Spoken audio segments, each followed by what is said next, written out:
the target to him for the first time.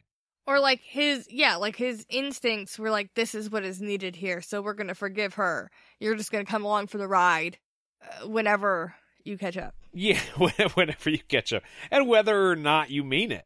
Right. Like, you need to do this thing, so you're just now able to do it. Well, bam. Which seems to track. Yeah, so. Okay, cool, whatever. Hey, we got there, guys. Cheers. So Richard realizes that this leaves him right where he started and decides that he is getting his shit and he's going to find a way through that damn wall. He's just going to go. He's going for it, man. He remembers how the sword came to him and he's like, hey, I'm going to try and see if I can do that shit again. He can't. This was the best. I'm sorry. So Richard's in the woods all by himself, and he's like, oh my God, I can make things move with my mind. And so he sets the sword up on the rock and steps away all dramatically. If he were me, he'd probably pull the cape around his shoulder just a little further to be extra super badass and be like, Blade, come to me. Blade, God damn it. Blade, come here. Yo. Keep sticking your arm out more intensely. Like 5 times before you just sag your shoulder. Maybe I did it the wrong way. Damn it. Left hand. Yeah, let's go left hand. Blade. A little more swing when I put it up. How did I do it? He's like crawling on the ground. I was over here, and I looked that way. Nothing. Gosh, that's got to be so frustrating. Like, I know I did it. His gift only works when he needs it to, which is pretty inconvenient for him, I gotta say. Yeah. Because you may think you need it, but if your gift doesn't determine that it's needed, then it won't work. I kind of compared this to Superman, right? Because Richard is like the ultimate hero. That's the point of Richard. For Terry, a hero has to be something like way above and beyond a regular human to be heroic. I guess that makes sense. Anyways, my point is like Richard is Superman in Metropolis, where most of the city is just lined in kryptonite. He can't use his magic, but there are little tiny pockets and spaces. Not so much in space, but like in time for Richard, when he has the command of his ability, and that's the only time he can use it. Does that make sense? Like right. He's all powerful, but he just can't do shit until he gets to this one specific little piece. But and he's then always he can very do some confident that he can, even though he can't prove that shit to you until it's like 0 hour. You're like, no, you can't prove it. And he's like, wait till the monster is like right here against you, and then I'll show you. It's I like how you put that. The dead girl saw me call the sword. I swear I did it. Yeah. Damn it. But yeah, it's just, it's like having all of this power, which he does. But the reason that he has the power is he has the fortitude of mind to determine when he can and can't use it. When it's actually necessary. Somebody else wouldn't be able to handle that. But the thing that's confusing to me is why all the fail-safes on Richard's magic to make sure that the right person is using it when it only works in a time of great need. And if you're just trying to be, I don't know, like a bad person by just using the power for your own gain, then you won't ever really be in need of it, and it wouldn't work for you. Well, and so far we've learned that most of the training that he's done at the palace, it doesn't matter. It's all useless except for the murdering of the Merizwith in the fucking forest. Okay. Right.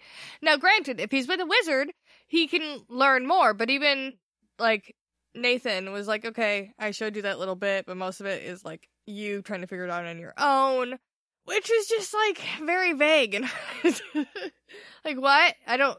No instruction book. Yeah. It literally comes down to his need. So, I mean, okay, all of those other fail-safes aside, and all of those other superhero parallels aside, the ultimate takeaway here is that we learn that Richard's power only works when it has to work, because there's no other option.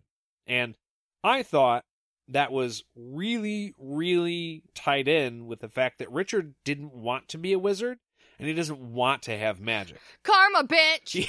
Yeah, fine. Now you can't use it. How's that? Only in really tough situations when you would finally allow yourself to use the magic, can you use the magic? Well, I think that's fitting then, I guess. Yeah. So again, like you were saying earlier, Liliana's sword is sitting there, and he breaks it over his knee. Yeah. So remember earlier when we couldn't figure out why this sword wouldn't just be sliced in half by the Sword of Truth? What gives? He can just break it over his knee, which also, okay, sharp edges. I have no idea how he does this. It makes no sense to me. Oh, okay. Like, okay. So the Sword of Truth could not damage this sword, right? It's stalemated, but then Richard gets it and he's just like, snap. Now, are swords more brittle, like that way? Like flat palming?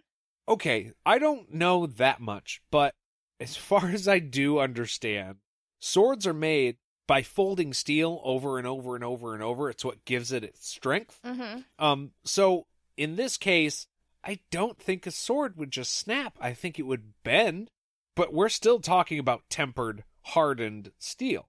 Okay. Like tool steel. Magical steel, apparently, too. Yeah, and I mean, it has to be magic. If it's going up against the Sword of Truth and it's not being destroyed immediately, there's definitely something special about that sword. And again, why? I don't think this sword ever comes back up again. Spoiler. Maybe it's not a spoiler. Maybe it does come up and I don't know what I'm talking about, because why is it even brought up? It's a magic sword. Richard's sword is fucking special because it's old and it's magic. Why is this just like a throwaway fucking sword that appeared in the fucking woods? Well, it shouldn't. I don't think it just appeared in the woods. I think Liliana definitely took it out there to possibly fight Richard with. But I know. But if I was Richard, I'd be like, whoa, this is the only other sword in creation that I know of that can go up against my sword. Right? You could destroy it. Or just hear me out. Fucking take it. Yeah. Like, hey, I'm going to go back and save Kaylin, and then once I do, I'm going to give her this badass sword that apparently is powerful as fuck. Mm-hmm. It's like your gun is going to be suited just for you, but it's not going to be a cheap little, what do they call them, Saturday night specials. You're going to have a decent weapon, because you should have something decent. Like, Richard says, I have the Sword of Truth. Kaylin, you grab that one from off the rack back there. All right, let's go. No. I want you to have something good. Yeah, I mean, Kaylin, we know, knows how to wield the sword, and she gave back the one that she had, and now she's, she's okay right now. She is out of immediate harm, but not out of trouble. She should still have a sword. She should definitely have, she should have this sword, in fact. Richard, just get there, man. Well, he breaks it, and then he tosses it aside, and he notices a corpse nearby, because apparently nobody thought to clean up the corpse when they knew that Richard was, like, hanging out in the woods regularly. Serious oversight here. What blows my mind is we know Liliana said, hey, meet me at the Split Rock and leave the red ribbons so we can find you, right? So I can find you. And she had her sword out there. And she had the sword, so she knew they were going right here, right by this fucking skeleton. It was right there. Right there. And they don't, like, if you're doing nefarious things in the woods, don't do Spread it out. Don't do it all in one place. Like, there are 19 bodies right here. No, try and hide this. Yeah, that's how you get caught with your murder field, man. You gotta spread it out. If Jade and I have this figured out, it cannot be that complicated. I mean, we're not simple either. He finds the torso, and then he finds the legs a bit away. No animals have touched the body at all. She had been blown in half, and it was definitely a magic murder. Yeah, there's no teeth marks on the bone. But then again, if you're blown in half, I assume there's got to be some sort of markings. Yeah, no, he was looking at her spine. He was, like, inspecting her spine. Yeah, that's got to be fun. Yeah, that's cute. It said specifically he had never seen bones fragment that way. How many bones have you seen fragmented, Richard? Holy shit. What are you doing on your woods guide tours? He has been murdering Mariz with, so they probably have bones. So he's probably been... Yeah. I mean, that's a lot of cleaving. Well, and you would need a Sword of Truth, honestly, to get through an entire body anyways. Because if you think about it, simple steel will cut through a body, but, like, bone's going to stop it. Yeah. That's why Richard is able to go from, like, neck to armpit, because it just goes through all of the bones. Yeah, also that he's seen that. I guess he's seen it a little bit of this. A little bit. But even the Sword of Truth doesn't do this right. to a It's spine. a clean slice, man. So if it's more powerful than the sword, it had to have been something big. Yeah. He wonders aloud who did this to her, and the skeleton's hand fucking reaches toward him, and the fingers uncurl. Ew. My first reaction would be to pull the fucking sword out again. Whoa! Yeah. That skeleton just moved. Yeah, you're not coming at me, bitch. Like, What kind of We'd have a pirate problem. would I be if I didn't attack the first skeleton to attack me? Yeah, no. When they start raising from the dead, you start backing up. That's game on, yeah. Yeah. But it actually just drops down a necklace out of its hand. He takes it, and he notices the pendant is a lumpy gold J. Oh, motherfucker. And immediately he whispers, Jedediah. And he now knows why Jedediah would have done this.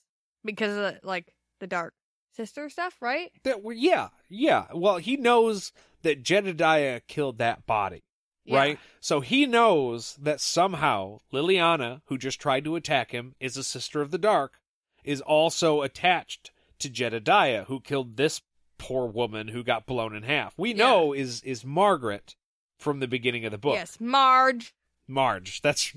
I'm sorry, Marge. So I think that what's being pointed out here is that there's a connection from the Sisters of the Dark to Jedediah. And I think the weird Richard saying the name out loud must have been the magic that she put into the pendant in the beginning of the book when she was, blown in half. Yeah, when she was all like, oh, Jedediah, what a dick, at the end of her life. Yeah, and so that they will know who was to blame for this. And so now Richard knows that at the very least he's got to go find Jed.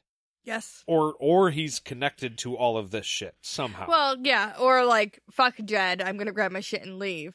Well, yeah, and that's the plan now. Maybe, yeah, you're right. Not go find him, we're gonna leave. But he knows that his subtractive magic is powerful and that it only works when he needs it to. So, I mean, I guess you could say his plan is to go up to the very edge of where this Radahan is keeping him locked in and let him just walk out. Yeah, or something. Climb the wall. What I kept expecting to happen... just climb the invisible wall. What I kept expecting to happen is the Radahan to fall off, but it never does. No, it doesn't. But through all of this, Richard, you can fight back, and this battle that happens, and the magic works when you need it to. It works with the necessity of you having the magic. Wouldn't you just try to just take it off? Just reach up and pull a little bit, just to see. Hey, I called the sword. I did this super awesome thing. Maybe I probably would fuck with it all the time, but I don't know. Either we're to assume that he does it all the time and just doesn't tell us, like going to the bathroom, or no, apparently it's just not in his thoughts. He's like, nope, can't do it. They told me I can't. Well, he needs to stop believing shit like that, because maybe he can. Well, he stopped believing everybody else and listened to fucking Liliana and came out with a sun setting on him, which, by the way, apparently... Nothing? Nothing? Yeah. That's what I was... So the Mriswith come out, but they've done that before, and the Namble comes out, but we figure he comes out when the sisters are out and they were there. all, sitting around. Yeah, they were hanging out being kind of loud. Well, maybe not loud, but... I would assume Richard would probably breathing loud and shit. Well, and on top of that, they went out there after dark. Yeah, what? So literally nothing happened. No, I'm talking about the group of Sisters of the Dark. Oh, yeah. They went in the beginning of the book after dark. Richard went in there just now before dark. Yeah, that's what I meant to say. But nothing different happened. Nothing we weren't expecting to happen. And he didn't deal with the Mriswith, did he? He killed one. He killed the Namble, right? He killed the Namble. But maybe they're still out there. Oh, that could be. We're going to have to read on to find out. He's hanging out here with the corpse, doing all sorts of Scooby-Doo shit. Being distracted. Turn meanwhile, around, they're all guy. sitting there we're going to get you. Okay, well, we will have to find out what happens next on the next episode. If you guys enjoyed this episode, you can let us know by writing an email to podcastatt@gmail.com. You can send us a text or a voicemail at